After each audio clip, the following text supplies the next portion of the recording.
সুপ্রিয় দর্শক মন্ডলী, আজ 12ই আগস্ট 2025 মঙ্গলবার 28 শ্রাবণ। জানাচ্ছি পত্রিকাগুলোর প্রধান প্রধান শিরোনাম।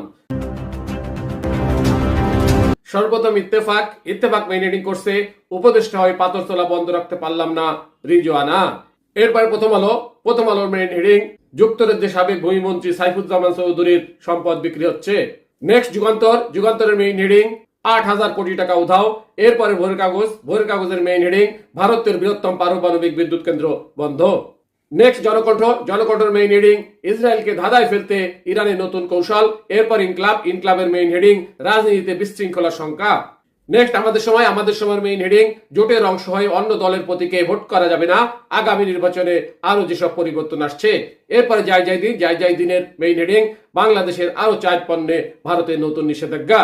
নেক্সট মানবজমিনের মেইন হেডিং, ঝুলে আছে জুলাই সনদের ভাগ্য। এরপর সমকালের মেইন হেডিং, ইসির হারানো ক্ষমতা ফিরছে, জোট হলেও ভোট নিষ্পত্তিকে। নেক্সট কালের মেইন হেডিং, হাসিনার ফোনালাপ, রাজাকারদের ফাঁসি দিছি, আন্দোলনকারীদেরও ছাড়বো না। এরপর বিবিসি নিউজের মেইন হেডিং, বিনা প্রতিদ্বন্দ্বিতায় নির্বাচিত হওয়ার সুযোগ বন্ধে, না ভোট সিদ্ধান্ত ইসির। সর্বশেষে আরটিভি নিউজের মেইন হেডিং, রাজাকারদের ফাঁসি দিছি, আন্দোলনকারীদেরও ছাড়বো না, ট্রাইব্যুনালে হাসিনার ফোনালাপ। এতক্ষণ শুনলেন পত্রিকাগুলোর প্রধান শিরোনাম।